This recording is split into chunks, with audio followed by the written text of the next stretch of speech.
নমস্কার, মাধুরী মাধু ইউটিউব চ্যানেলের পক্ষ থেকে সকলকে জানাই কৃষ্ণপ্রীতি প্রণাম।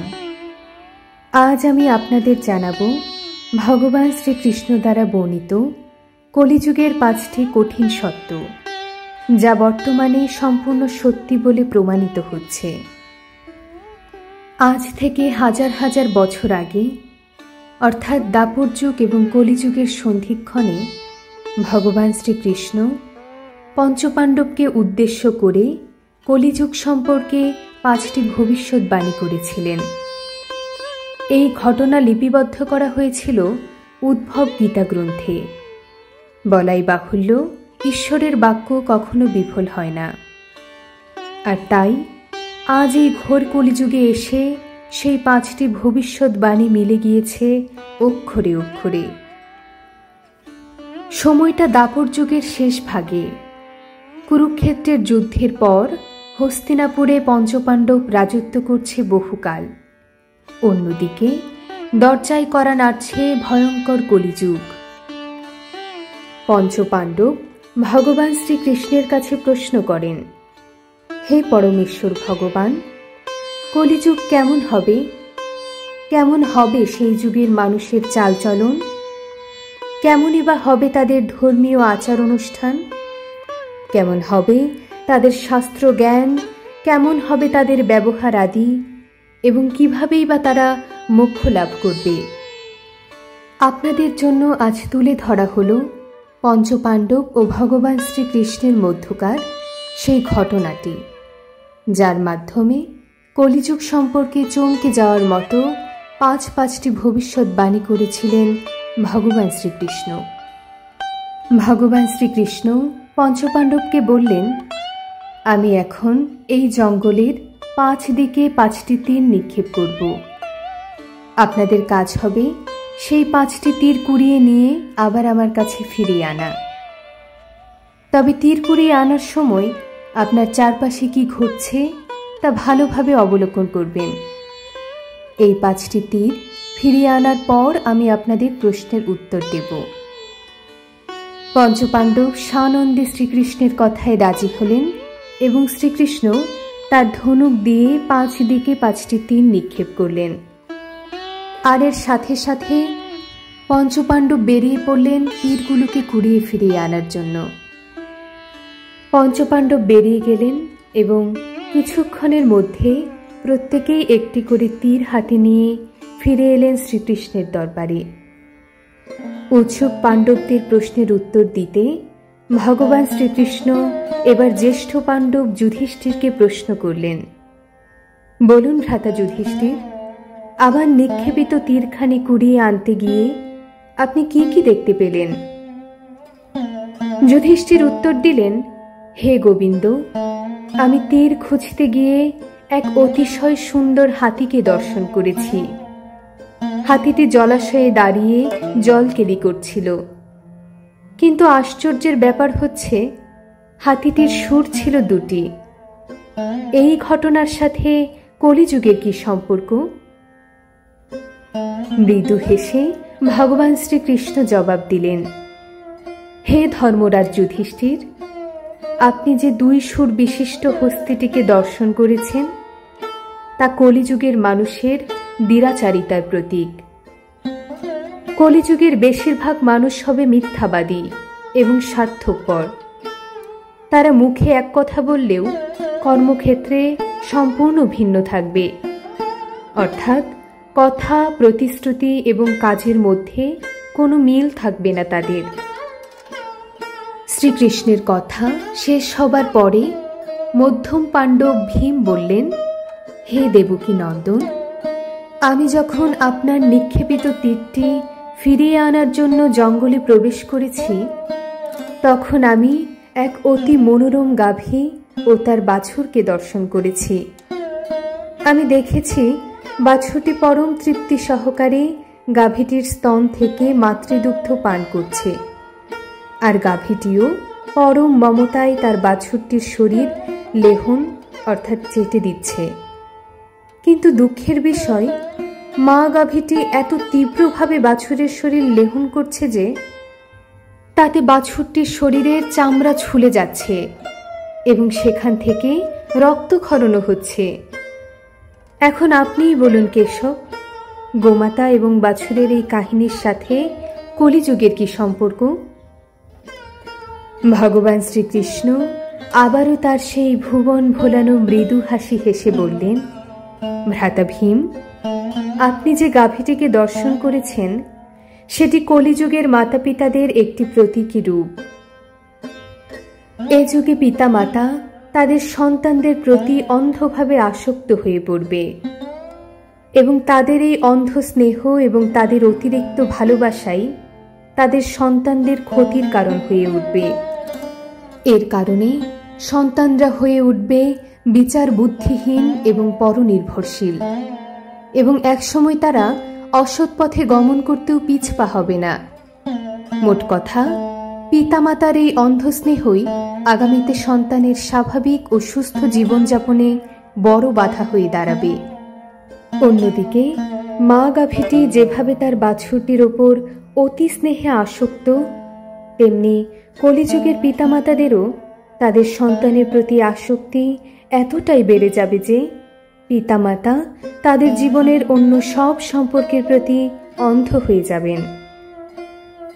ভীমের প্রশ্নের উত্তর দেওয়ার পর ভগবান শ্রীকৃষ্ণ এবার জিজ্ঞাসু দৃষ্টিতে তাকালেন অর্জুনের দিকে।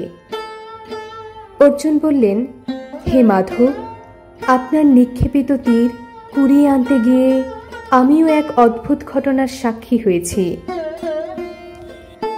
তীর অন্বেষণ করতে করতে আমি নদীর তীর ধরে সামনের দিকে এগিয়ে যাচ্ছিলাম। এমন সময় নদীতে ভাসমান একটি দুর্গন্ধযুক্ত মৃতদেহ আমার দৃষ্টিগোচর হয়। আমি দেখতে পাই সেই মৃতদেহের উপরে বসে একটি শকুন সেই মৃতদেহের পচা মাংস খুবলে খুবলে ভক্ষণ করছে। তবে অবাক করার মতো ব্যাপার হচ্ছে, সেই শকুনটির দুই ডানার ওপর স্পষ্ট অক্ষরে লেখা রয়েছে মহাপবিত্র বেদ মন্ত্র। পরবর্তীতে আমি আপনার নিক্ষেপিত তীরখানি কুড়িয়ে ফেরত এনেছি বইকি, তবে সেই বীভৎসতা ভুলতে পারছি না। অর্জুনের মনের অবস্থা বুঝতে পারলেন ভগবান শ্রীকৃষ্ণ। তিনি বললেন, হে পার্থ, তোমার দেখা ওই শকুন কলিযুগের ভণ্ড সাধকদের একটি প্রতীকী রূপ। কলিযুগে ভণ্ড সাধকের পরিমাণ বহু গুণ বৃদ্ধি পাবে। এ সকল ভণ্ড সাধকদের ধার্মিক, জ্ঞানী এবং আধ্যাত্মিক শক্তি সম্পন্ন হিসেবে জগতে খ্যাতি বিরাজ করবে। তবে তাদের প্রকৃত মানসিকতা হবে শকুনের মতো ধূর্ত এবং স্বার্থান্বেষী। তারা বাইরে ধার্মিক বেশ ধারণ করবে, ধর্মজ্ঞ হিসেবে নিজেকে প্রচার করবে এবং আধ্যাত্মিক শক্তি সম্পন্ন হিসেবে নিজেকে মানুষের কাছে তুলে ধরবে, কিন্তু আসলে তারা হবে শাস্ত্রজ্ঞানে অজ্ঞ। তারা তাদের অনুসারীদের করবে ধর্মভ্রষ্ট। অর্জুনের প্রশ্নের উত্তর দেবার পর চতুর্থ পাণ্ডব নকুল বললেন, হে যাদব শ্রেষ্ঠ, আপনার নিক্ষেপিত তীর অন্বেষণে গিয়েও আমি এক অদ্ভুত ঘটনা দর্শন করেছি। তীরের সন্ধানে আমি যখন পাহাড়ের পাদদেশ ধরে সামনের দিকে এগিয়ে যাচ্ছিলাম, তখন আমি লক্ষ্য করলাম এক প্রকাণ্ড পাথরখণ্ড পাহাড়ের চূড়া থেকে তীব্র বেগে গড়িয়ে সমতলের দিকে ধাবিত হচ্ছে। পাথরখণ্ডটি এতটাই ভারী ছিল যে পাহাড়ের উপরের মোটা গাছগুলো সেটাকে আটকাতে পারছিল না। বড় বড় গাছে ধাক্কা খাবার পরেও পাথরখণ্ডটির গতি কমছিল না। সব কিছুকে লণ্ডভণ্ড করে পাথরটি প্রচণ্ড গতিতে পাহাড়ের পাদদেশের দিকে এগিয়ে আসছিল, কিন্তু অবশেষে সামান্য একটি লতাগুল্ম জাতীয় উদ্ভিদের গায়ে এসে পাথরটি এমনভাবে আটকে গেল যে সেটির গতি সেখানেই নিঃশেষ হয়ে যায়। হে যদুকুল শিরোমণি, আমার দেখা পাথরের এই ঘটনাটি কলিযুগের সাথে কিভাবে সম্পর্কযুক্ত তা আমাকে দয়া করে অবগত করুন। উত্তরে ভগবান শ্রীকৃষ্ণ নকুলকে বললেন, হে নকুল, তোমার দেখা ওই পাথর কলিযুগের মানুষের পাপের প্রতীক। কলিযুগের মানুষের পাপের বোঝা ঠিক ওই রকম পাথরের মতো ভারী হবে, এবং সেই পাপের কারণে সমস্ত বিশ্বজগৎ লণ্ডভণ্ড হয়ে যাবে। তুমি পাথরটিকে যে বড় বড় গাছগুলোর সাথে ধাক্কা খেতে দেখেছ, সেই গাছগুলো হচ্ছে না মদ ও পদ। কলিযুগে নানা পদ এবং মদ বিস্তার লাভ করবে বইকি, তবে সেগুলো মানুষের প্রকাণ্ড পাপের বোঝাকে প্রশমিত করতে পারবে না। তবে তুমি যে লতাগুল্ম জাতীয় উদ্ভিদে পাথরটিকে আটকে যেতে দেখেছ, সেটি হচ্ছে হরিনাম। অর্থাৎ কলিযুগের একমাত্র আমার শরণাপন্ন হলেই কেবল মানুষ তার পাপের বোঝা থেকে মুক্ত হতে পারবে। নকুলের প্রশ্নের উত্তর দিয়ে এবার ভগবান শ্রীকৃষ্ণ সহদেবকে প্রশ্ন করলেন, এবার তুমি বলো সহদেব, আমার নিক্ষেপিত তীর খুঁজতে গিয়ে তোমার কি অভিজ্ঞতা হলো? সহদেব বললেন, হে ভগবান, আপনার ছোড়া তীর খুঁজতে খুঁজতে আমি এক গহীন জঙ্গলে প্রবেশ করেছিলাম। সেখানে আমি হঠাৎ তৃষ্ণার্ত বোধ করি এবং জলের উৎসের সন্ধান করতে থাকি। এক পর্যায়ে আমি দেখতে পেলাম জঙ্গলের গহীনে সারি সারি কুয়া। আমি একটি কুয়া থেকে নিজের তৃষ্ণা নিবারণ করলাম, কিন্তু পরক্ষণে আমি খেয়াল করলাম সবগুলো কুয়া থেকে জলের ধারা উপচে পড়ছে, কিন্তু একটি কুয়া একেবারেই শুষ্ক এবং জলহীন। হে ভগবান, আমার এই অভিজ্ঞতার সাথে কলিযুগের বৈশিষ্ট্যের কি সম্পর্ক, তা আমাকে দয়া করে জ্ঞাত করুন।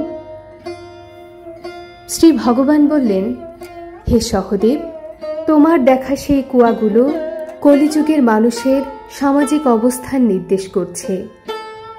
কলিযুগে ধনী এবং দরিদ্ররা পাশাপাশি অবস্থান করবে বইকি, তবে তাদের মধ্যে পারস্পরিক কোনো সৌহার্দ্য থাকবে না। সমাজের কোনো দুর্বল বা দরিদ্র মানুষ কখনোই সবল বা ধনীদের কাছ থেকে কোনো প্রকার সাহায্য পাবে না।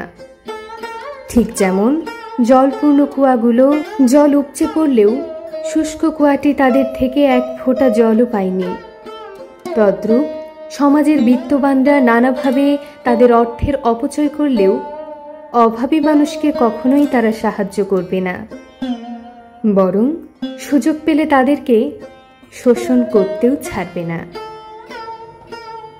তো এই ছিল ভগবান শ্রীকৃষ্ণের কলিযুগ সম্পর্কে 5টি ভবিষ্যৎবাণী।